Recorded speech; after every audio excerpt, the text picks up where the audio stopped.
আসসালামু আলাইকুম। Technique easy এডুকেশনের পক্ষ থেকে নবম দশম শ্রেণীর শিক্ষার্থীদের জানাচ্ছি শুভেচ্ছা। আজকের পর্বে আমরা দশম অধ্যায়ের যে নমুনা সৃজনশীল 2 নম্বরটা আছে ওটা নিয়ে তোমাদের সাথে আলোচনা করব।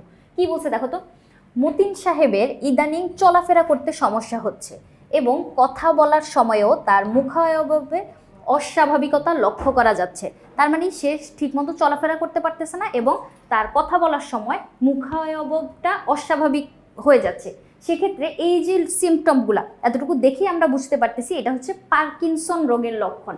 অন্যদিকে আরিফ সাহেবের ছোট ছেলে পড়াশোনায় অমনোযোগী। একদিন ছেলের সাথে বাকবিতণ্ডার এক পর্যায়ে তিনি অজ্ঞান হয়ে পড়েন। তার ঘাড় শক্ত হয়ে যায় এবং মাংসপেশি শিথিল হয়ে যায়। এই যে ঘাড় শক্ত হয়ে যাওয়া এবং মাংসপেশি শিথিল হয়ে যাওয়া, এই রোগটা হচ্ছে আমাদের স্ট্রোকের লক্ষণ, তাই না? তাহলে এই যে সিমটমগুলা এগুলা দেখেই তোমাকে বুঝতে পারা লাগবে কোন রোগের কথা বলছে। এরপরে আসো ক নম্বর, কি বলছে? প্রতিবর্তী ক্রিয়া কাকে বলে? প্রতিবর্তী ক্রিয়া হচ্ছে কোনো একটা কাজের আকস্মিক প্রতিক্রিয়া। ধরো তুমি সেলাই করতেছো, তোমার হাতে সূচ বিঁধে গেল, তুমি তৎক্ষণাৎ হাতটা সরায় ফেলবা। ধরো তুমি একটা পাতিলের ঢাকনা উঠাইতে গেছো, তুমি জানো না এটা গরম পাতিল, তুমি উঠানোর সময় হাতে গরম অনুভূত হবে, তুমি সাথে সাথে পাতিলটা ছেড়ে দিবা, তাই না? এই যে আকস্মিক ক্রিয়াগুলা এইটাই হচ্ছে প্রতিবর্তী ক্রিয়া, যে ক্রিয়াটা কিন্তু মস্তিষ্ক দ্বারা নিয়ন্ত্রিত হয় না।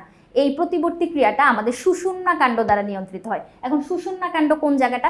মস্তিষ্কের একদম পেছনে, মস্তিষ্কের নিচে থেকে শুরু করে আমাদের মেরুদণ্ডের ছোট ছোট 33টা হাড় আছে। এই হাড়গুলোর ভেতরে এরকম ফোরামেন থাকতেছে, এই ফোরামেনের ভিতর দিয়ে এইভাবে লম্বা হয়ে চলে যাচ্ছে, ওইটা হচ্ছে সুষুম্না কাণ্ড।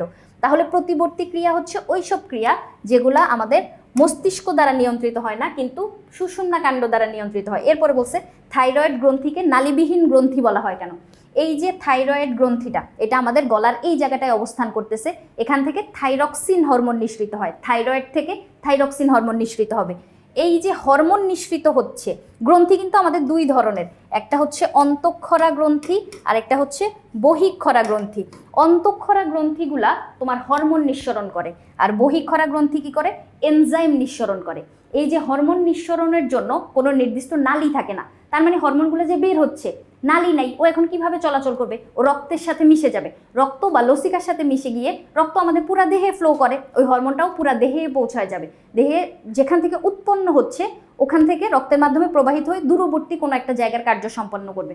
তাহলে এই যে থাইরয়েড গ্রন্থিটা, এটা যেহেতু থাইরক্সিন হরমোন নিঃসরণ করতেছে, ক্যালসিটোনিন হরমোন নিঃসরণ করতেছে, যার জন্য আমরা এই গ্রন্থিটাকে অন্তঃক্ষরা গ্রন্থি বলতে পারি। আর অন্তঃক্ষরা গ্রন্থি তোমার নালীবিহীনই হয়, কারণ এখানে কোনো নির্দিষ্ট নালী থাকে না হরমোনগুলো চলাচলের জন্য।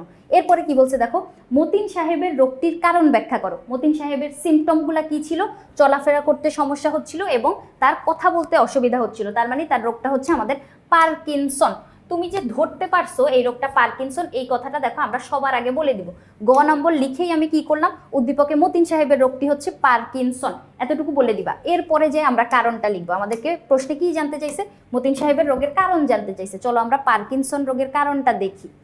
এখন এই জায়গাটায় দেখো কি বলছে, পার্কিনসন রোগের প্রধান কারণ হচ্ছে মস্তিষ্কের একটি নির্দিষ্ট অংশে থাকা স্নায়ু কোষগুলো ধীরে ধীরে নষ্ট হয়ে যাওয়া। মস্তিষ্ক আমাদের দেহের ভিতরে সমন্বয় সাধন করবে, সেক্ষেত্রে ওখান থেকে একটা হরমোন নিঃসৃত হয়, হরমোনটার নাম হচ্ছে ডোপামিন হরমোন। এই যে দেখো ডোপামিন, এটাকে কিন্তু হ্যাপি হরমোনও বলে। আমরা মাঝে মাঝে আমাদের প্রিয় মানুষগুলাকে দেখলে বা প্রিয় খাবার দেখলে একটা উৎফুল্লতা কাজ করে না? ওই উৎফুল্লতার মনোভাবও কিন্তু এই ডোপামিন হরমোনই মানে নিয়ন্ত্রণ করতেছে। সেক্ষেত্রে এই ডোপামিন হরমোনের এইখানে কাজটা হইলো পেশি নিয়ন্ত্রণ করা, ঐচ্ছিক পেশিগুলার সংকোচন প্রসারণ নিয়ন্ত্রণ করা। ঐচ্ছিক পেশি কি? এই যে আমার হাত আমি নিজের ইচ্ছায় নড়াচড়া করাইতে পারতেছি, আমার পা আমি নিজের ইচ্ছায় নড়াচড়া করাইতে পারতেছি। এই যে অর্গানগুলা যেগুলা প্রাণী নিজের ইচ্ছায় সঞ্চালিত করতে পারে সেগুলোকে আমরা বলি হচ্ছে ঐচ্ছিক পেশি। এখন ঐচ্ছিক পেশির সঞ্চালন বা সংকোচন প্রসারণ নিয়ন্ত্রণ করে হচ্ছে এই ডোপামিন হরমোনটা। সেক্ষেত্রে ডোপামিন হরমোন যদি কমে যায় তাহলে তুমি বুঝতেই পারতেছো তুমি নর্মালি হাত পা নড়াচড়া করাইতে পারবা না। ফলে এই যে হাত পা কাঁপতে থাকে, চলাফেরায় ধীরতা চলে আসে, পেশি শক্ত হয়ে যায়।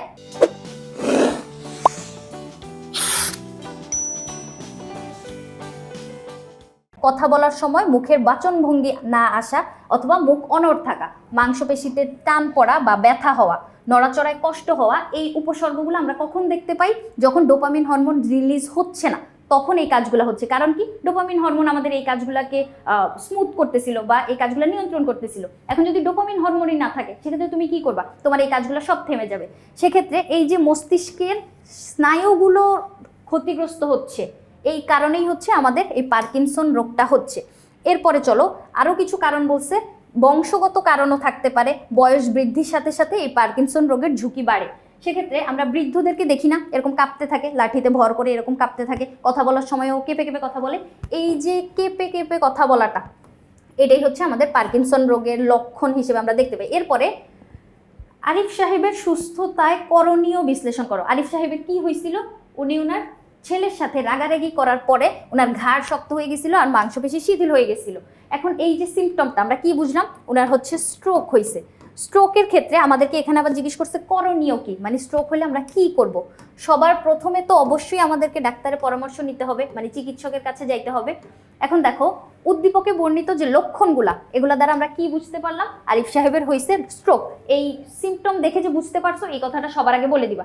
এরপরে আমরা বাকি কথা বলবো যে মস্তিষ্কে রক্ত সরবরাহ যদি ব্যাঘাত ঘটে, ধরো এই যে রক্তনালীর ভিতরে রক্তকণিকাগুলা ফ্লো করতেছে, এখন কোনো কারণে যদি এই রক্তকণিকাগুলা চলাচল করতে না পারে, ধরো এই জায়গায় নালীটা ব্লক হয়ে গেল, চর্বি জমা হয়, তখন কি হবে? ওদের যে ফ্লোটা এটা কমে যাবে বা হ্যাম্পার ঘটতেছে। সেক্ষেত্রে এইখানে প্রাচীরে কি হবে? কণিকাগুলো জমা হয়ে একটা চাপ সৃষ্টি করবে। এই চাপের কারণে রক্তনালীটা যদি বিদীর্ণ হয়ে যায় বা রক্ত চলাচল পরের কোষগুলাতে ব্যাঘাত ঘটতেছে, এই কারণেই তোমার স্নায়ুতন্ত্রের কাজগুলোতে ব্যাঘাত ঘটে, মানে রক্ত চলাচল কমে গেলে কোষ মরে যাইতে থাকে আমরা জানি। সেক্ষেত্রে এই যে স্নায়ুতন্ত্রের কাজে যে ব্যাঘাত ঘটলো, এটাকে আমরা স্ট্রোক বলতেছি। স্ট্রোক কিন্তু ব্রেইনে হয়, হার্টে সেম প্রসেসটা সম্পন্ন হইলে তখন ওইটাকে আমরা বলি হার্ট অ্যাটাক। আমি অনেক সময় অনেকেই ভুল কথাটা বলতে শুনছি যে হার্ট স্ট্রোক করছে, না, কিন্তু হার্ট কিন্তু কখনো স্ট্রোক হয় না, হার্টে হয় অ্যাটাক, ব্রেইনে হয় স্ট্রোক। সেক্ষেত্রে আমরা কি দেখতে পাবো? প্রচণ্ড মাথা ব্যথা হইতে দেখবো, বমি, ঘাড় শক্ত হয়ে যাওয়া, অজ্ঞান হয়ে যাওয়া, মাংসপেশি শিথিল হয়ে যাওয়া, আবার কখনো কখনো মারাত্মক উপসর্গ ছাড়াই মুখ বেঁকে যাওয়া স্ট্রোকের লক্ষণ। তাহলে এই লক্ষণগুলো দেখলে আমরা বুঝতে পারবো যে স্ট্রোক হয়েছে। এখন উদ্দীপকে আরিফ সাহেবেরও স্ট্রোক আমরা কিভাবে বুঝতে পারছি? এই যে এই সিমটমটা উদ্দীপকে বলে দেওয়া ছিল, তাই না? মাংসপেশি শিথিল হয়ে গেছে আর ঘাড় শক্ত হয়ে যাওয়া, এই যে সিমটমগুলো, এগুলো হচ্ছে স্ট্রোকের সিমটম। এবার আমাদের করণীয়টা চলো দেখি কি করা লাগবে। দ্রুত হাসপাতালে নিয়ে বিশেষজ্ঞ চিকিৎসকের তত্ত্বাবধানে চিকিৎসা গ্রহণ করতে হবে। অবশ্যই এই যে রোগগুলো, এগুলো তো তুমি বাসায় রেখে সুস্থ করতে পারতেছো না, এই জন্য কিন্তু অবশ্যই আমাদের চিকিৎসকের কাছে যাওয়া লাগবে। রক্তচাপ, ডায়াবেটিক্স আর কোলেস্টেরল নিয়ন্ত্রণে রাখতে হবে। অবশ্যই রক্তচাপ, উচ্চ রক্তচাপের কারণে কিন্তু তোমার এই যে স্ট্রোক হইতে পারে।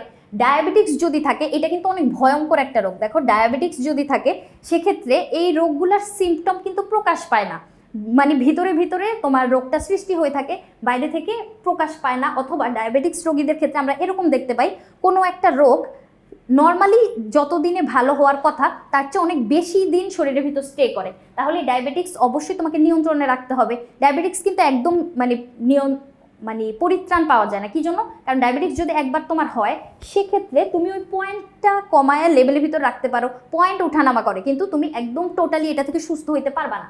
যার জন্য এখানে কি বলছে? নিয়ন্ত্রণে রাখতে বলছে। আর কোলেস্টেরল কিন্তু আমাদের 3 ধরনের, একটা হচ্ছে হাই ডেনসিটি লিপোপ্রোটিন, আর একটা লো ডেনসিটি লিপোপ্রোটিন এবং ট্রাইগ্লিসারাইড।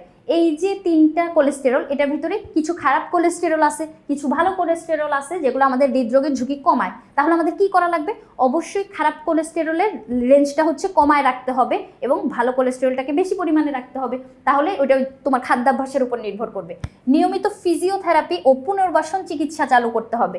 ফিজিওথেরাপি বা পুনর্বাসন বলতে এই প্রক্রিয়াটায় আমরা কোনো ঔষধ ব্যবহার করি না, কিন্তু কি হয়, ওই যে আকিউপাঞ্চারের মাধ্যমে তোমার স্নায়ুগুলাতে কাজ করা হয়, মানে বাইরে থেকে তোমার মুভমেন্টের মাধ্যমে স্নায়ুগুলোকে সুস্থ করার চেষ্টা করা হয়। এটা কিন্তু ভালো একটা প্রসেস, মানে ঔষধের তো আমরা সাইড এফেক্ট দেখি, কিন্তু এই জায়গাটা মানে সুস্থ হওয়ার জন্য একটা ভালো প্রসেস কিন্তু।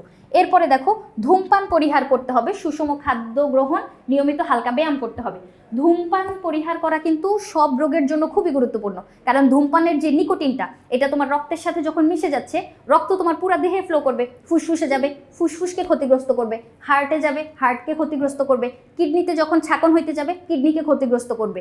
এরপরে নিকোটিনটা তোমার শরীরকে যেরকম নষ্ট করে দিচ্ছে, তোমার মানসিক অবস্থাও কিন্তু এরকম নষ্ট করে দিবে। সেক্ষেত্রে অবশ্যই ধূমপান পরিহার করতে হবে, সুষম খাদ্য গ্রহণ করতে হবে। সুষম খাদ্য হচ্ছে খাদ্যের সবগুলা উপাদান পরিমিত পরিমাণে গ্রহণ করা লাগবে এবং নিয়মিত হালকা ব্যায়াম করতে হবে। ব্যায়াম করলে কিন্তু আমাদের ব্লাড সার্কুলেশনটা ভালো হয়, তাহলে এই যে রক্তচাপের সমস্যা থেকে কিন্তু আমরা পরিত্রাণ পাইতে পারি।